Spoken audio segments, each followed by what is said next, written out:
Welcome to the Daily Commercial Forum. I'm your host, Sandy Moore. When it comes to caring for a newborn baby, there are a lot of choices to make. The right pediatrician, the best diaper to use, which car seat to buy, or whether or not you should breastfeed. Today, we're going to explore some of the resources in our community that can help you if you decide to breastfeed your child. Our guests are Danica Porbaugh, Senior Public Health Nutritionist and Breastfeeding Coordinator for the WIC program for the Florida Department of Health in Lake County, Cheryl Finati, RN and Lactation Counselor with the Florida Hospital Waterman, and Stacy Lucas Austin, RN and Lactation Counselor with Leesburg Regional Medical Center. Welcome, everyone. Hello. Welcome. Well, let's start out. And Danica, I'm just going to start with you since you're the closest. Tell us some of the benefits, maybe both short and long-term, of breastfeeding. Well, breastfeeding has a ton of benefits. Both mom and baby really seem to get a lot of benefits from breastfeeding. One of the best things that moms tell me they like about breastfeeding is that they tend to lose their pregnancy weight a lot faster. I mean, I think we hear that more than anything at the health department is, I want to lose my pregnancy weight, and breastfeeding really helps do that. Moms also have a decreased risk when they're breastfeeding of breast cancer, uterine cancer, ovarian cancer. So it tends to be a really helpful way to help prevent some long-term health problems in the future. And also they have a decreased risk of developing type 2 diabetes when they get older, which is really good. And the type 2 diabetes risk decrease actually is present for babies as well. Babies who've been breastfed tend to have a lower risk of developing both type 1 and type 2 diabetes. Wow. So that's a really cool thing for both mom and baby, I think. And then there's actually brand new research out there showing that some babies who've been breastfed might have a lower risk of Alzheimer's as well, which is a big problem in our older population. So I think that's research that's really going to move forward. I'm excited about that. Wow. And there's also the benefit for the baby as well. They have a stronger jaw, stronger teeth. They speak much sooner than kids who are not breastfed. Decreased risk of SIDS. Babies are just much smarter. Studies show that on average there's about a 10 increase in IQ for children who are breastfed. Yeah. So even just 10 points in IQ for a child, that will increase their long-term earning potential about $15,000 per year. Wow. That is pretty cool. And babies benefit very much so by the antibodies.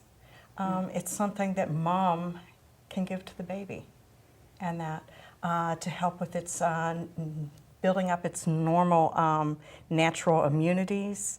Plus, it enhances bonding. You cannot breastfeed your baby from across the room. You have to have your baby close. Right, which I always wanted anyway, so.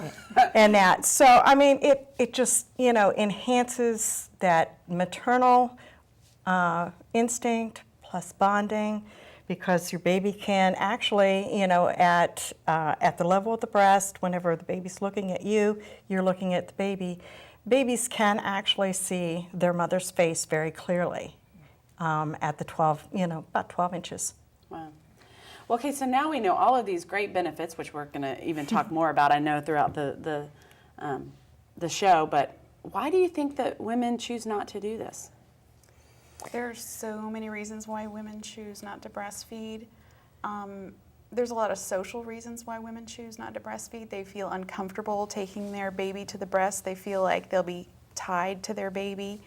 A lot of times a bad experience, either when the mom who's breastfeeding was younger, maybe she has a poor idea of how she's going to be as a mom. There are a lot of psychological and social reasons why moms choose not to breastfeed. Biggest one I hear, why women choose not to, or breastfeeding doesn't work out for them, is that it's not convenient. I don't understand that at all, because you have the right solution, right container, right temperature, right time. I mean, it's right there. Well, and that makes me think of another benefit that I don't think you mentioned, but it's so much cheaper than buying formula. Yeah. I mean, I breastfed both of my kids, and I just remember thinking, if I had to buy formula, I mean, diapers was bad enough, but formula. Right. Well, and there are some formulas out there, depending on, if there are any medical issues that you have, you can buy one can of formula that might last you 2 or 3 days, is $27 a can.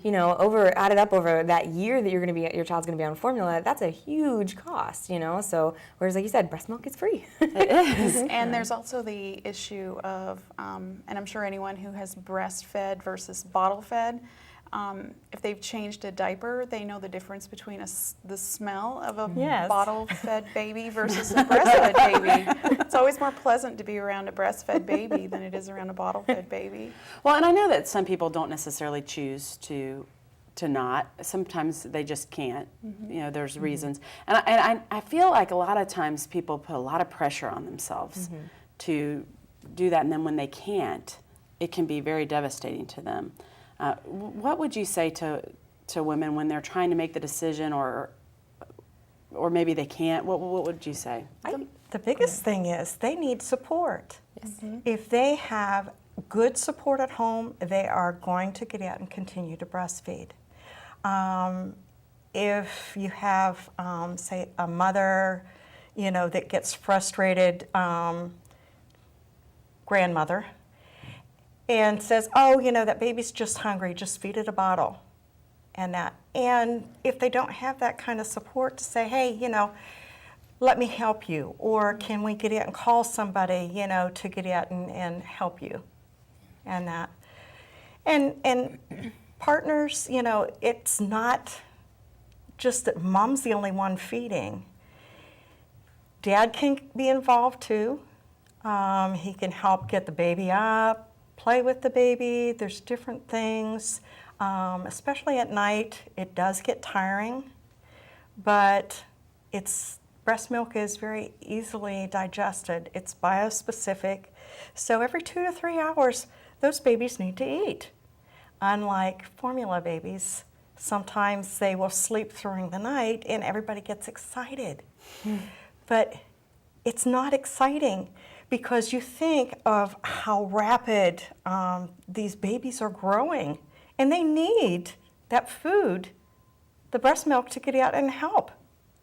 So if they're sleeping through the night, then That's not always good. that's not always good. I didn't think about that. Well, and I think it's important too, though, when you're counseling moms, to really just help them feel like they're being good moms. Whatever decision they make or don't make or have to make, and I think because everybody, it's a huge decision. There's a lot going on when you have a baby, and so for whatever reason, if a mom decides not to breastfeed, I try really hard to make them know that you're still a great mom. You're not doing anything terrible to your baby. And I try to help them in whatever way they can. So of course we all promote breastfeeding. We want them to be as successful as they are, but I also don't want them to feel guilty for making that decision not to too. Well, and I can say it's kind of scary. I mean, for me. And I know that it's natural. I know it's so good, all of those things. But even as an educated person, I was kind of like, it's a little weird. I mean, this was prior to doing it. I just thought, I just don't know. And I went into it with I don't know. I'm going to try it because I read all the statistics. It's so much better. But I don't know if I'm going to like it. I don't know if it's going to work for me. And it happened to work very well for me. And it can be very scary for a lot of people, too. I think the number one reason people quit breastfeeding is because they're afraid their baby's not getting enough.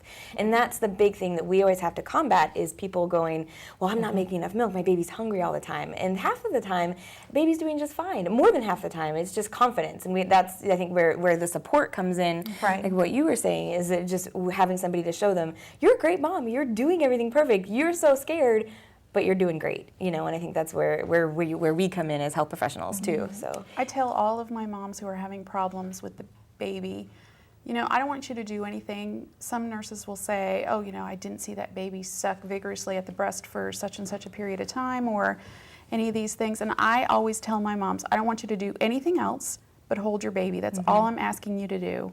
I want you to hold your baby skin to skin. I don't want the baby to be in grandma's arms because grandma doesn't have the equipment that she needs in order to feed that baby.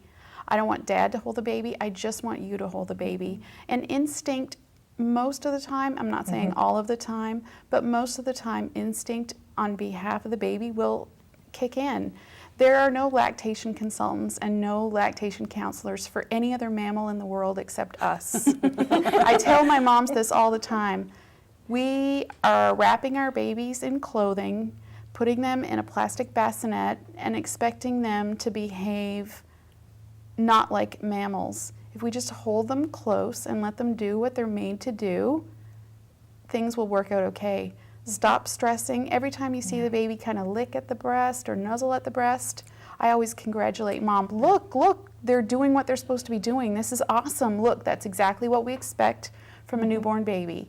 It's brand new to them and it's brand new to you. They have the instincts to do what they need to do, but they don't necessarily know how to put A and B together. So we're just there to watch.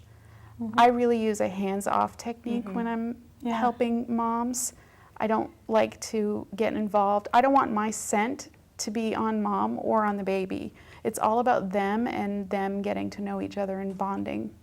Well, I think too, if when you approach it that way, where it's just you holding your baby, it's not nearly as overwhelming, and they don't get quite so stressed out Correct. about the idea of I must feed this baby, and I must get this baby to latch, because all they're doing is holding the baby. Right, that's all I ask them to do. Just hold your baby. A lot of times people are under the assumptions that babies know how to do this, and they don't. The only thing they know how to do is to suck. They have not sucked on a breast before, and it's a learning process for both baby and mom. I usually tell my gals, give it at least 2 weeks, because you've got to get out and you're both learning. Right, and I know that probably, to a mom, I mean, a day feels like an eternity. Right. So that I can understand the anxiety there. And I do think that, and I had friends at the same time when I was having kids that had put so much pressure. They just, like unlike me, who was kind of going, I don't know if this is going to work. They were like, I'm gonna breastfeed, it's gonna happen. And then when it did, I remember one that it just didn't work. I mean, she tried everything and she wasn't producing milk, it just wasn't working. It was devastating for her. Right, but when you don't relax, you don't make milk. Right. So I tell everyone that I'm the laziest person that I know. That's the reason why breastfeeding works so well for me. I am the laziest person I know. That's why it worked for me. Because I was just like, I think it's crying. Maybe I should pick it up and put it to the breast. Maybe it wants something to eat. I am by far the laziest person I know, and that's why it worked so well. I didn't really look at the clock or, I didn't have any outside influences telling me that, oh, that's not quite right, or, your baby's not breastfeeding right, or, oh, I think your baby's hungry. I just kind of went with, I'm new at this, but I think she might want something to eat, so let me pick it up and see what happens. Well, and I think that you have a lot of well-meaning people, and especially, I think, your worst culprits can be your grandparents. Absolutely. Because I know that it wasn't always, there was like a generation there, and I think I was a part of that it wasn't as cool to breastfeed, so to speak. And so they missed that, and they're the ones that are giving advice. They just need a bottle. You just need, Right. they're the ones that were always pushing me, put more rice in the, Right. put rice in there, whatever.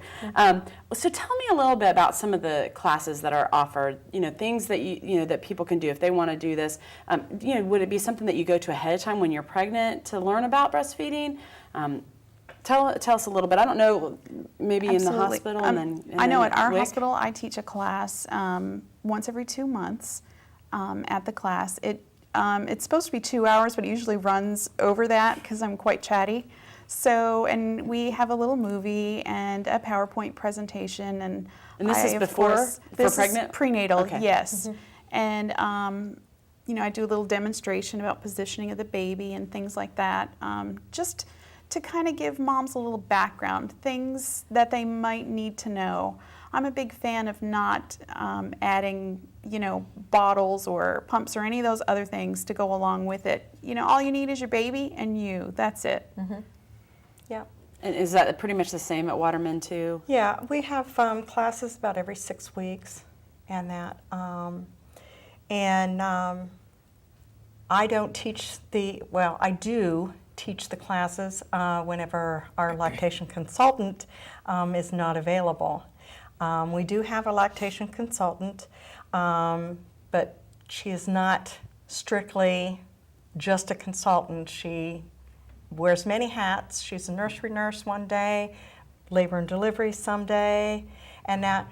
But Cindy does make the promise to our patients that if they desire her to, visit, that if she can't at that time, she will see them before Now, she goes. how long are the classes typically, a class like this? Is it just one class or, oh, okay. Yeah. It's usually So a just couple one hours. class. I Yeah. think you actually may have said Yes. that. And then during the labor and delivery process, if I know, I'm a labor and delivery nurse as well, but I'm very proactive about how things are going to happen once the baby's born.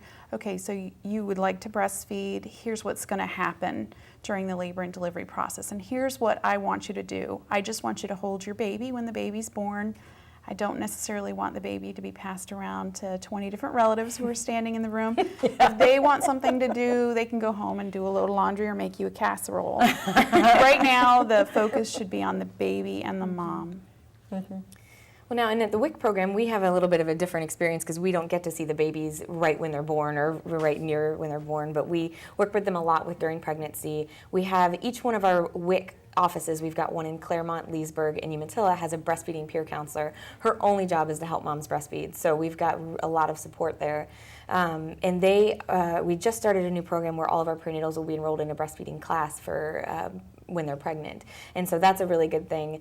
And then we Well, I was going to say the person that's there to help them breastfeed. So that means like if once they're home, because when you're in the hospital, it seems like you got all kind of help. yeah. But you go home, that's when you're wondering, Right. are they getting What do I enough do now? food? Yes. Are they? I think they're too hungry. I need. Yeah, That's when they come Yep, in. that's exactly what. And our breastfeeding peer counselors, for the moms who have lots of questions, they contact them on a regular basis, and it becomes more frequent as they get closer to their due date.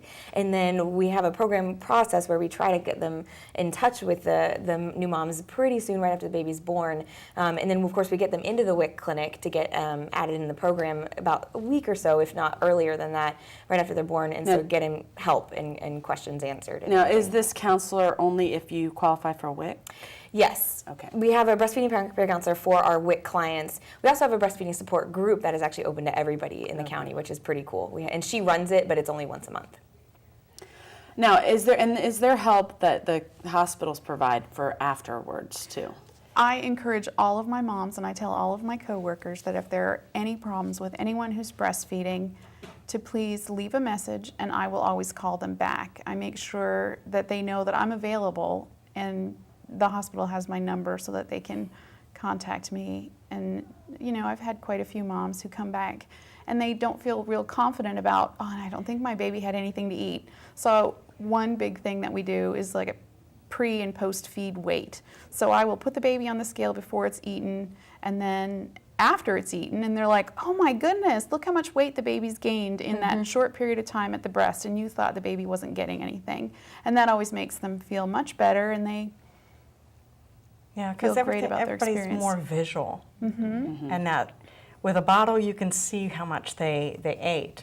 With breastfeeding, it has to be digested, and then that's, your baby thrives, gains weight, and that. We tell our patients whenever they go home, if you do have a problem breastfeeding, they can call the hospital. Either myself or Cindy will get out, and I've called Cindy on things that I can't handle. So now let's talk a little bit about breastfeeding in public. I mean, is there some do's and don'ts? I mean, is there an etiquette that people should, adhere to? I think that it's whatever the mom is comfortable with. Yeah. I mean, personally, I fed in public. It breaks my heart to hear stories about women who go to the bathroom to feed their baby. It Yeah. breaks my heart to hear about women who feel that they need to cover themselves up with blankets in order to feed their baby. I don't put a tablecloth over my head when I eat. And when you breastfeed a baby, truly, there's nothing awful about that. You can't really see what's going on. I mean, I see a lot more on TV than I do from a mom for who's sure. breastfeeding. Well, and if I just saw the top of a woman's chest Right. and she's holding her baby, I'm not going to be like, oh, I wonder what's going on there, Well, and I think that probably, because I know I was one of those that would, if I could find a restaurant that has a chair in it or something like that, I did that, because it was more for me. It wasn't necessarily, you know, because of other people. It was more for comfort for me. And I definitely covered, you know, if I was out. But I think that a lot of times that's really more for the mom. Well, and I think there's a feeling too where a lot of women, especially people who've never done it before, think that when you're breastfeeding in public, you have to go, Yeah. look at me, I'm breastfeeding, and you know, and I think that's a very scary thing. I have a story when I first started working with WIC a few years ago now. I came from a household where, you know, none of us were big breastfeeders, and I was never around it, and so I had never seen a woman breastfeeding. When I first sat down, our offices, the clients used to sit next to us, and I realized I was talking to this woman, and the entire time she was talking to me about nutrition, she was breastfeeding her baby, and I just thought the baby was sleeping, you know, and I realized, I didn't realize until she actually unlatched him, and the baby kind of woke up, and I said, oh my gosh, she was breastfeeding. I think that really clicked in my brain, you know, hey, this is a really discreet thing, and it's not as bold as an action as we tend to think it is. Right. And so it was a really, really eye-opening, cool experience for me to go through. And I think it can be. I think it definitely can be discreet. And that's where I say I think it's just a matter of, you know, and for me, it was gauged on, okay, where exactly am I? What's the situation here as to whether or not I felt comfortable? Because also I also didn't want to make somebody else feel uncomfortable. And I did take that into account. And not that they should, but it doesn't matter whether or not they should or not. If they feel uncomfortable, they do. Right, but we've all also heard the horror stories about people who were breastfeeding in public and then were asked to leave or were made to feel uncomfortable because they were nourishing their babies, and that's sad in our society today. Yeah. Yeah. Now it's against the law. So that's you To know. ask someone to leave or to, Yeah. right. Yeah, I had heard that. Yep. And I'm always impressed with the women. I mean, I've watched people in line, like at a theme park, that can do that while they're standing up, walking in line. I'm like, man, I'm impressed. I think also coordination. By the time you have the third one, yes, you're very well Well, I've only had coordinated. two, and that's it. So, oh well. I guess we won't learn that one. Now we talked a little bit about some of the, you know, support that's out there. But you know, what other kind of support groups are offered out there for? Like you mentioned, a group, was it of moms together?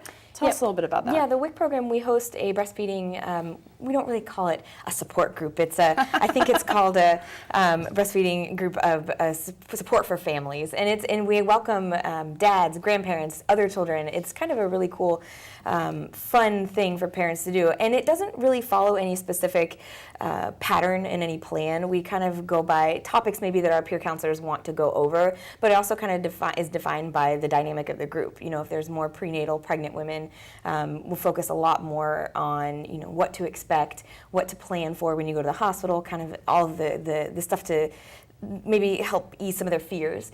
If we have a lot more women who are currently breastfeeding, we'll talk about any discussion issues that they have, any problems that they're going through. And that's open to any woman in Lake County, you know, whether or not you're a WIC client, which is really cool. And how do they find out about those? Well, the best way to do it is to call our breastfeeding peer counselor coordinator. Her name is Jennifer Bacon. Her phone number is 352-771-5563. And then she would be able to give you information about the times. We pretty much, each one of our groups is always on the last Tuesday of the month at 10 a.m. But we've got 3 different sites you can go to. So it's going to be, I think it's a really helpful program for a lot of moms. Are there any other programs like that you know of in the hospitals, or?